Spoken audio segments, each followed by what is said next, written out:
గణేశ జయ గణేశ జయ గణేశ అయితే అట్లా పాటలు నేర్చుకోవాలి, పాటలు వాడాలి మీరు.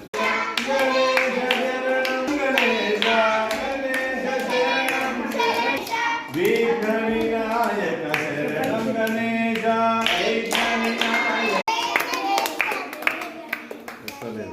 जय गणेश पाहि मां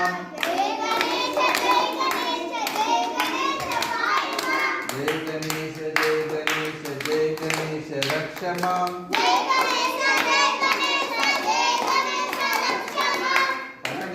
जय गणेश जय गणेश ఆడ నిలబడి కూర్చుని కూర్చొని जय गणेश जय गणेश